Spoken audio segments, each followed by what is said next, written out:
Bonjour à tous et bienvenue dans cette nouvelle vidéo sur Camera Raw. Camera Raw qui est donc le plugin intégré de Photoshop qui vous permet de retravailler vos photos au format RAW.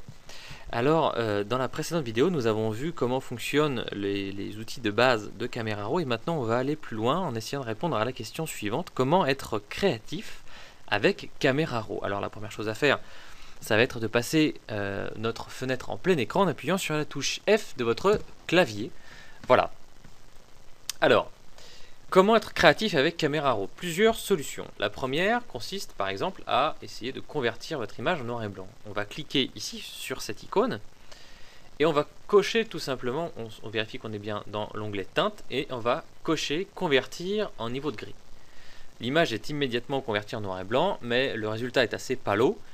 Et en fait, avec toutes les petites réglettes ici, on va pouvoir jouer sur le contraste de certaines parties de l'image. En fait, sur les couleurs de l'image, on va plus ou moins accentuer ou à l'inverse enlever du contraste à ces couleurs. Donc là, vous voyez, si j'accentue les bleus, qui sont pas forcément très présents dans le ciel, on crée une ambiance totalement différente avec un ciel quasiment noir ou complètement blanc.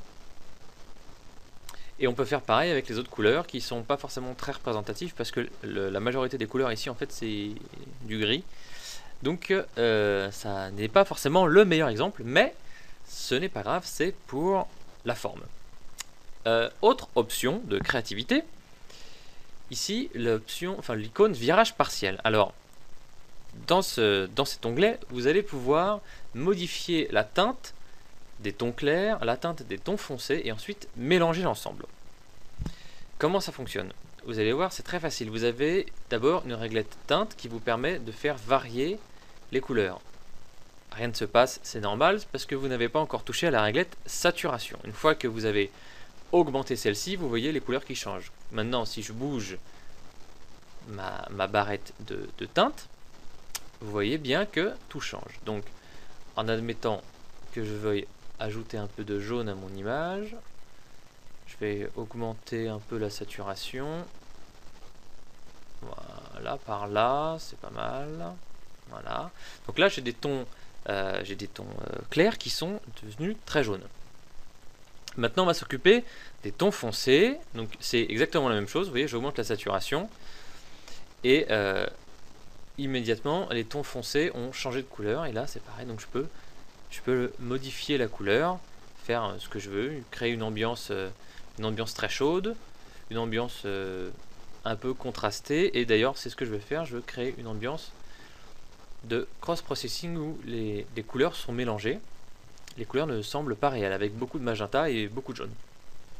Et maintenant, on peut balancer cet effet en priorisant les tons clairs de ce côté-là, et là, les tons foncés.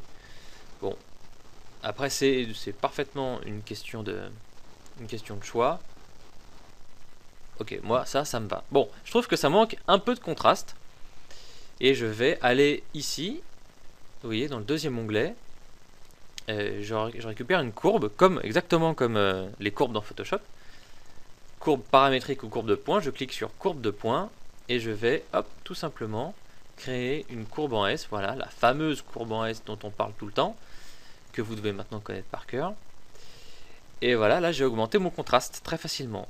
Je peux, si je veux aussi, augmenter la saturation de certaines parties de l'image en poussant la vibrance.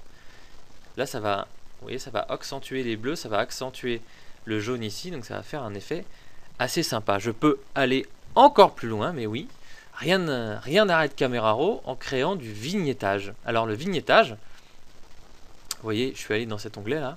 Le vignettage, c'est tout simplement un assombrissement des bords de l'image ou à l'inverse, un éclaircissement des bords de l'image. En fait, au départ, c'est un défaut technique créé par les objectifs, mais alors, cette option est faite théoriquement pour compenser le vignettage d'un objectif, mais on peut en créer soi-même et s'amuser avec l'effet. Vous voyez, là j'ai créé beaucoup de vignettage, donc les bords sont assombris. Je peux pousser encore plus le vignettage à l'intérieur de l'image.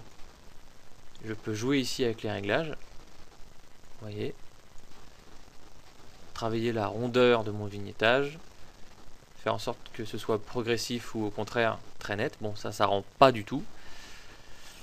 Voilà, donc là j'ai fait un exemple de retouche créative qu'on pourrait faire avec Camera Raw. Si maintenant je ne suis plus satisfait de ce que j'ai fait, eh bien je vais tout simplement annuler ici en cliquant sur le bouton, et je vais annuler en fait tous les réglages que j'ai fait. Je retrouvais mon fichier d'origine.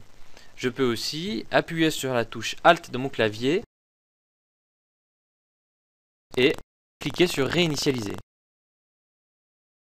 Voilà, et là j'ai récupéré, sans fermer ma fenêtre, j'ai récupéré mes réglages de départ. Donc ça c'était une première approche sur comment être créatif avec Camera Raw. On verra ensuite dans une troisième vidéo comment appliquer des effets localisés dans Camera Raw pour être plus créatif, mais pour aussi faire de la retouche tout en restant dans des tons et des teintes réalistes.